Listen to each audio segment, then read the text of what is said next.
Welcome back. I hope everyone's doing well. Hope you're enjoying your holidays, etc., etc. Well, this is the next training vlog, so Fitz is joining us today. How's it going? So we're just going to talk a little bit about, in the few minutes we have over the training video, about what I'm going to do in this next training block. So I'm kind of at the start of a new phase, and we'll talk about that in a minute. So if you want to see a little bit about what I did wrong and what I'm going to change in this next training block, keep watching, you dirty whores. Can't wait.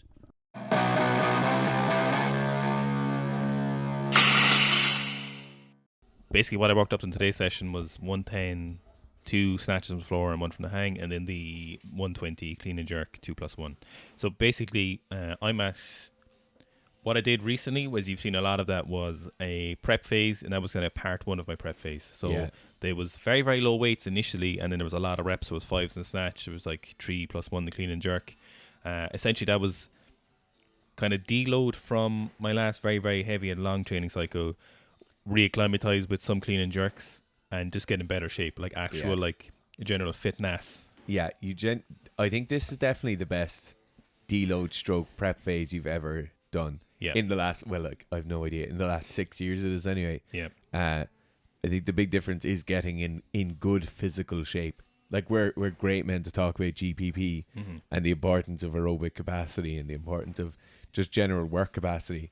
But this year it was very much put into play. So what you didn't see was I did a lot of not a lot, but a lot for weightlifters was a lot of extra cardio, so prolonged walking, so like maybe like an hour and a half on 1 or 2 days a week, and then multiple maybe half an hour walks during the day, which is just general like basic cardio.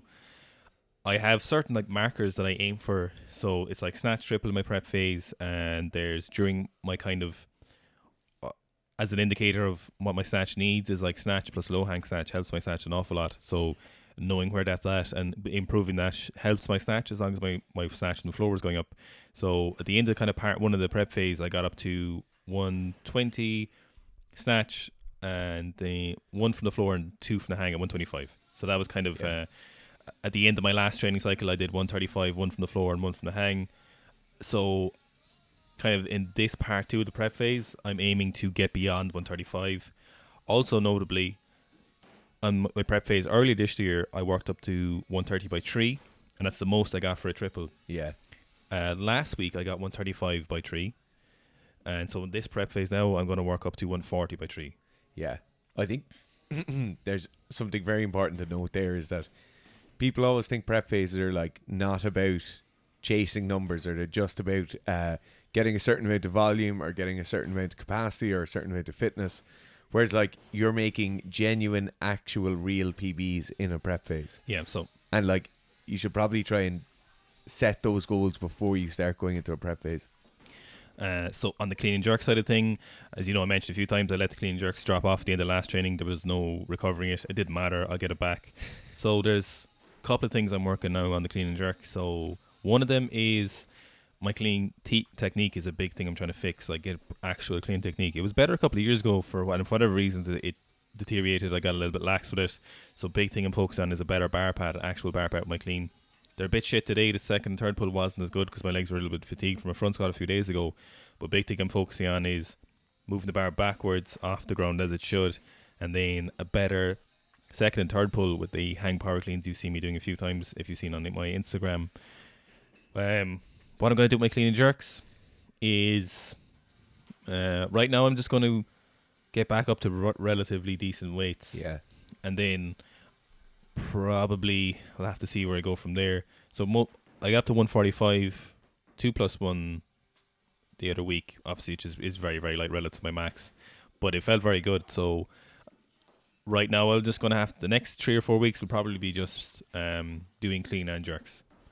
And then myself and Fitz will El Clasicos. Yeah, do some classicals. Yeah. Like, I think one of the main rate limiting factors in your clean and jerk in your clean is your hamstring strength, or your discrepancy between hamstring and quad strength. Yeah. So when Gerf is talking about being able to pull the barbell back off the floor, like, that's getting his knees back to being straight during the like latter half of the first pull. And just when he's lacking a certain bit of hamstring strength, like, your hamstrings are stronger than 99% of people, but 99% of people aren't clean and jerking 190 kilos. So what I'm aiming for that is just a big fucking clean deadlift. Like Yeah. I'm gonna aim for north of 270 at least. So I'm gonna be able to do at least 270 very handy, but I'll go for more. I might go for a bigger one. So it's gonna push it reasonably heavy on the single at some point, or at least be able to do it. I might not want to have to do it, but I'll aim for that as a way of, there's only so much hypertrophy work I could do with my hamstrings before, it's not going to carry over to heavy lifts. So I need to kind of, but the very important point is I'm not doing an actual deadlift techniques where it's a lot of quads off the floor. I'm going to, emphasize pulling the bar back. Yeah. So get up to something. I think 290 would be a decent number for that. I think 290 would be very good, yeah. 290 for a single or 270 for a triple, I think would be good. Like, this is the classic seesaw, and it's ironic enough that the squats are coming up as we're talking about this, but the seesawing over and back of you having to concentrate on one thing and fight that fire, and then not necessarily being able to concentrate on it while your snatch is getting better. Yep. And it's that game of over and back that weightlifters have to play. Then I'll keep working on my second and third pull, with the hang powers, and keep that taking over. So good technique, strong and fast second and third pull. My jerk is good, and I'll keep tipping away at that. I'm doing a lot of overhead work. I'll show you that in a different video what I'm doing in the mornings. Right now with the squat, I just worked up from 8s to 170, so I've dropped off the 10s for the moment, and they probably won't make a reappearance for another 2 months realistically. So it'll be 8s and 5s for the time being. I'm going to aim for a pretty big single again, the clean jerk. Historically, anytime I've hit big clean jerks, my back squat has been strong.